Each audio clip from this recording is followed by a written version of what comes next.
முதல் வணக்கம்.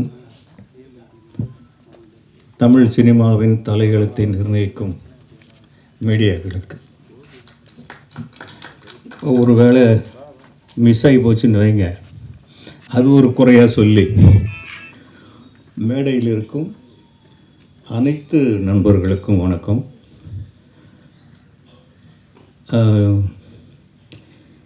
நிஜமாக எனக்கு டைரக்டர் அம்மா ராஜசேகர், நான் இங்கே தான் முதல் முறையாக பார்க்குறேன் அவரை. பட் ரொம்ப நாளாக கேள்விப்பட்டுக்கிட்டே இருக்கேன். தெலுங்கு ஆந்திராவுக்கு போனாலும் பேசுகிறாங்க, இங்கேயும் பேசுகிறாங்க. ஒரு தில்லு வேணும் அதுக்கு. அதாவது ஒரு அசிஸ்டன்ட் டைரக்டராக நான் 40 படத்துக்கு மேலே ஒர்க் பண்ணேன். அப்புறம் டைரக்டரானேன், 10 படம் ஒர்க் பண்ணிவிட்டு. பட் இன்றைக்கெல்லாம் வேறு மாதிரி இருக்குது. 4 ஷார்ட் ஃபிலிம் பண்ணிவிட்டு டைரக்ட் பண்ணணுன்னு தான் வராங்க.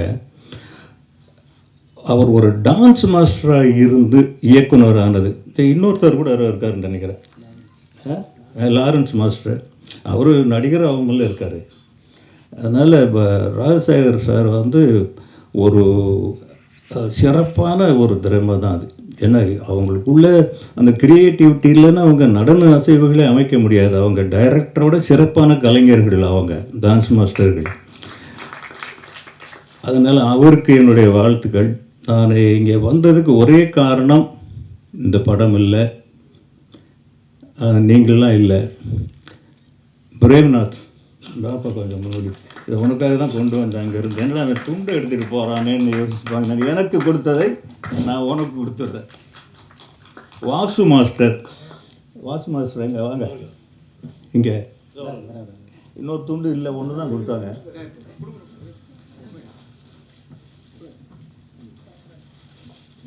நான் கவனிக்கல, எப்போ வந்தீங்க?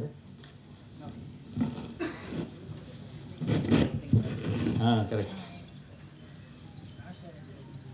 இந்த 2 பேரையுமே என்னால் மறக்கவே முடியாதுங்க வாழ்க்கையில். இந்த உயரத்திற்கு அவங்க ஒரு காரணம். அது ஏன்னு அவங்களுக்கே தெரியாது. தெரியுமா? தெரியாது. செல்வமணிக்கு தெரிஞ்சிருக்க வாய்ப்பு இருக்குது. ஏன்னா நம்ம தமிழ் தமிழ் படைப்பாளிகள் சங்கம்னு ஆரம்பிக்கிற பாலச்சந்தருக்கு அடியெல்லாம் விழுந்தது அதில். அந்த மாதிரி ஒரு ஆரம்பிக்கிற நேரத்தில் பெப்சியோடு நம்ம ஒர்க் பண்ணக்கூடாது அப்படின்னு ஒன்று போட்டாங்க. நான் வீரத்தாலாட்டுன்னு ஒரு படம் எடுத்துகிட்டு இருந்தேன். அது 1997 97 இல்லை 97 98. அப்போ பாட்டு எப்படின்னா 50 டான்சர்ஸ், இளையராஜா மியூசிக்கு, பாடு ஹிட்டான சாங்ஸ். இது எப்படி எடுக்கிறது? பெப்சி தொழிலாளர்கள் இல்லாமல் அவங்கள மாதிரி டான்சர்ஸ் எங்கே கிடப்பாங்க? அவர் எங்கே பிடிச்சாரோ என்னமோ தெரியல. 25 கேர்ள்ஸ் 25 பாய்ஸ், 2 சாங்கு தேனியில். அதில் தான் நான் அவரை முதல்ல பார்த்தேன். தமிழ் படைப்பாளியாக ஒரு தமிழனிடம் வந்தவர் வாசு. இந்த வாசு தான் நான் இங்கே நிற்கிறதுக்கு முதல் காரணம். அவருக்கு உதவியாளராக வந்தவர் பிரேம்நாத். அப்பப்போ அதுக்கப்புறம் சந்திப்பேன். நேற்று அதிர்ச்சி ஆகிட்டேன். என்னையா தயாரிப்பாளர்னு சொல்கிறேன். அது அவ்வளோ ஈஸியான வேலையாக உண்மையிலே சொல்கிறேன். அம்மா ராஜசேகர் இந்த படத்துக்கு எவ்வளவு கஷ்டப்பட்டிருப்பாருன்னு எனக்கு நல்லா தெரியும். As a father, as a producer, இது 2மாவும் நான் இருந்த உண்மையிலேயே இங்கே நான் நிற்கிறதுக்கு துள்ளுவதோ இளமை ஆடியோ லான்ச்சில் நிற்கிற மாதிரி தான் நிற்கிறேன். அந்த பையனை பார்க்கும்போது அந்த வயசில் தனுஷ் எப்படி இருந்தோ அப்படியே தான் இருக்கார். நான் இப்போ துள்ளுவதோ இளமை, காதல் கொண்டேன் 2க்குமே ஆடியோ லான்ச் எதுவும் பண்ணலை. அப்போது அதுக்கெல்லாம் வசதி இல்லை இன்னைக்கு. அந்த ஒரு உதாரணம் என்னென்ன, ரொம்ப ஆரோக்கியமாக இருக்கிறவன் நான். இன்றைக்கி 72 இயர்ஸ் ஆகுது எனக்கு. நான் நிற்கிறத வச்சே நீங்கள் சொல்லலாம் நான் ஆரோக்கியமாக இருக்குன்னா இல்லையா அப்படிங்கிறது. எனக்கு இப்போ சுகர் இருக்குது. எப்போ சுகர் வந்ததுன்னு என்னால் டேட் வைஸ் கூட சொல்ல முடியும். துள்ளுவத இளமை, காதல் கொண்டேன், அந்த 2 படம் ரிலீஸ்க்கு அப்புறம் தான் இந்த விஜய் ஹாஸ்பிட்டலில் போய் செக் பண்ணோம். சுகர் இருக்குன்னாங்க. 2 சுகர், 2 பிள்ளைங்க நல்லா வந்துருச்சு. அது ஒரு சுகர், கூட இது ஒரு சுகர், 2 சுகர் வந்தது. ஆனால் ராஜசேகர் சார் உங்களுக்கு சுகர் வரக்கூடாது, நீங்கள் உங்களுக்கு ஆமாம், நீங்கள் ஒரு ஒற்றுமை இருக்குமா அதில்? நான் இவ்வளவு தூரம் நிற்கிறதுக்கு என் மனைவி தான் காரணம். எனக்கு அவங்க துள்ளுவத இளமையில் நாட்டுப்புற பாட்டு தான் என்னுடைய முதல் ப்ரொடக்ஷன். அது 1 இயர் ஓடிச்சு அந்த படம். நீங்கள் ஒர்க் பண்ணியா? ஓ, நீ ரொம்ப நாளாக எனக்கு தொந்தரவு பண்ணிக்கிட்டே இருந்திருக்க, எனக்கு தான் தெரியும். அப்போ இருந்து இந்த இடத்துல என் மனைவியை பற்றி நான் சொல்லித்தான் ஆகணும். என் மனைவி விஜயலட்சுமியை பற்றி சொல்லாமல் எந்த மேடையிலிருந்தும் நான் இறங்க மாட்டேன், கழுத்தை பிடிச்சவர்த்தாள்னா கூட. ஏன்னா அவங்க இல்லைன்னா இந்த குடும்பமே இல்லை. இன்னைக்கு வரைக்கும் அவங்க ரொம்ப சொற்பமான படிப்பு, ஒரு கிராமத்துலேடி. ஏதோ நான் ஒரு அந்த நேரத்தில் ஒரு உத்தியோகம் பார்த்துட்டு இருந்ததுனால ஏமாந்து எனக்கு பொண்ணை கொடுத்துட்டாங்க. வந்தாக்க மதுரையில் வந்து குடியிருந்தோம். 2 ரூபா கொடுத்து கத்திரிக்காய் வாங்கிட்டு வர சொன்னாக்க பாக்கி சில்லறை எண்ணி வாங்க அவங்களுக்கு தெரியாது.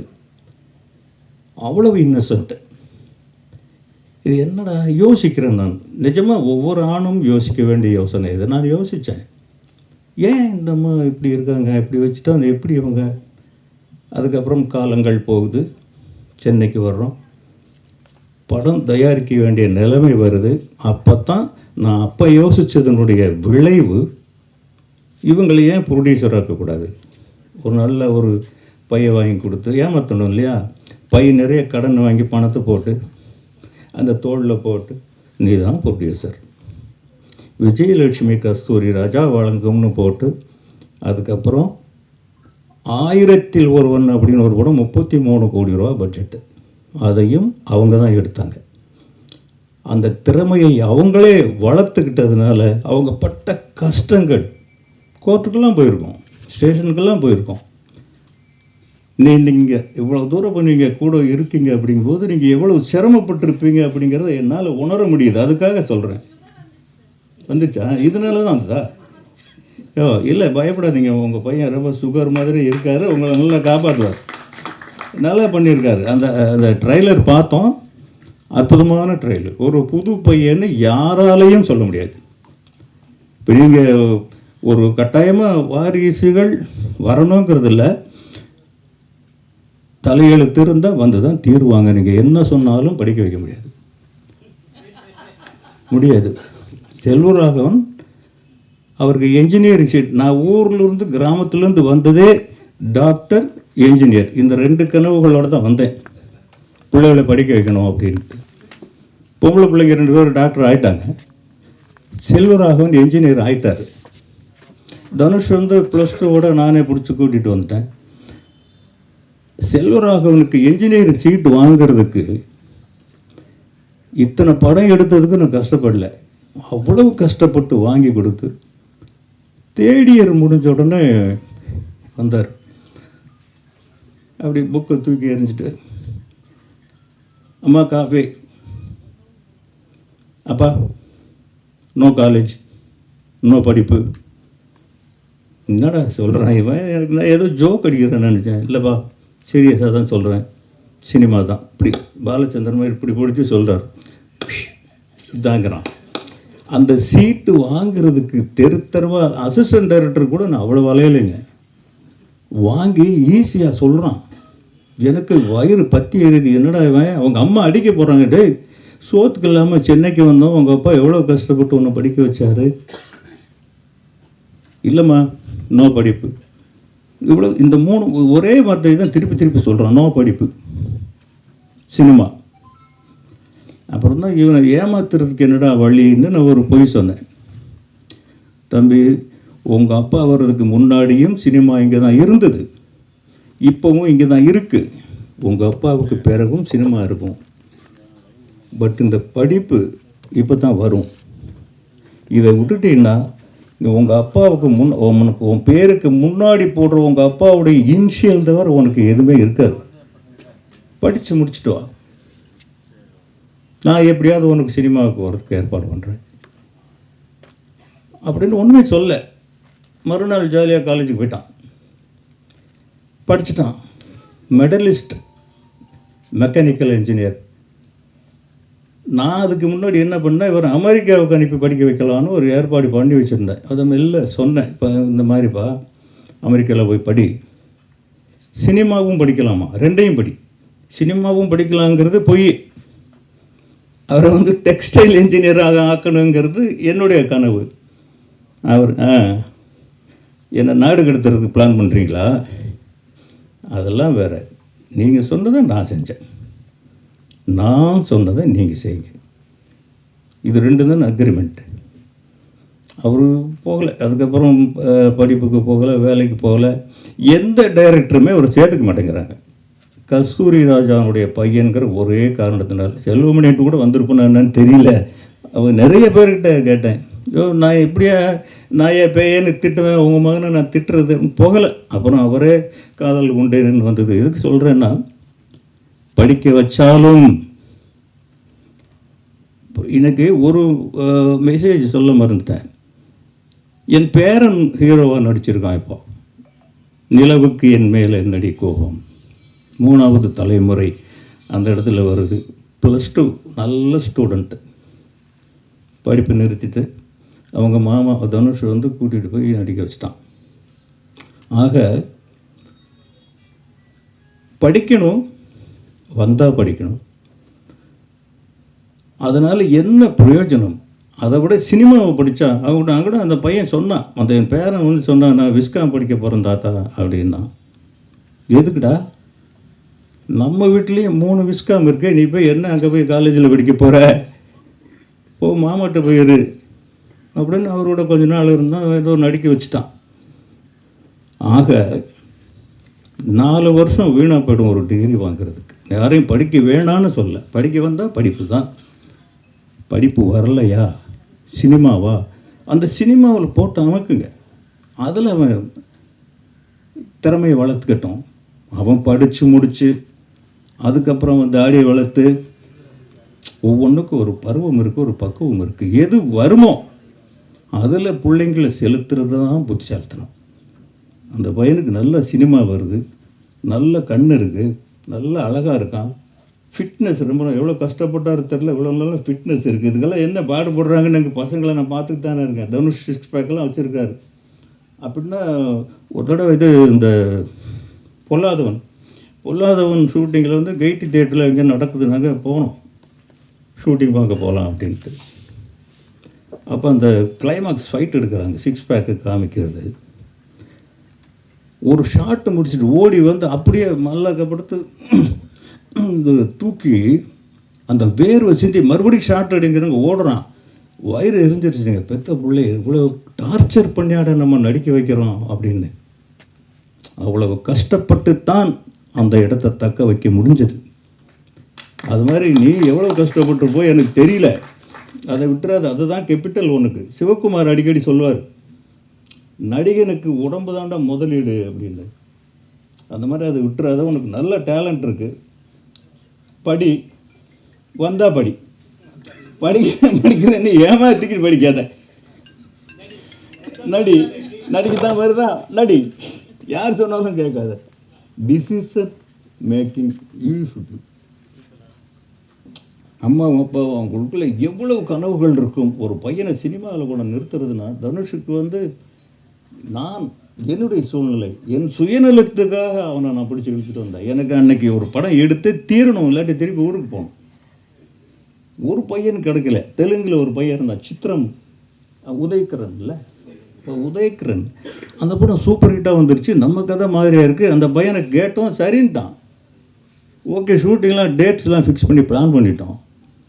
திடீர்னு உஷாகரன்லேருந்து ஃபோன் பண்ணுறாங்க, அந்த பையன் நடிக்க முடியாதுங்க, நம்ம டேட்ஸு கொடுத்த அட்வான்ஸ் எல்லாமே போகுதுங்கும் போது வேறு வழியில்னு அப்போ தான் ஞாபகம் வருது, அடைச்சி நம்ம வீட்டில் ஒரு பையன் இருக்கானே அப்படின்னா. வீட்டில் சொல்லக்கூட இல்லைங்க, வாட நான் ஸ்கூலில் ட்ராப் பண்ணுறேன்னு ஷூட்டிங் ஸ்பாட்டுக்கு கூட்டிகிட்டு போயிட்டேன்.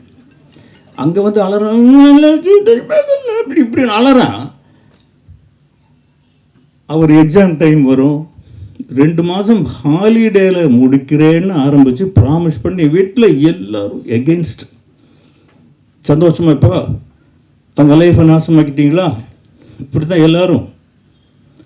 இதுக்கப்புறம் செல்வமணி நீங்கள் சொன்னது ஒரு விஷயம் தப்பு.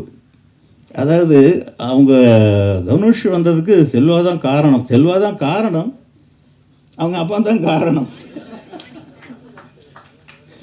60% படம் நான் எடுத்துட்டேன்.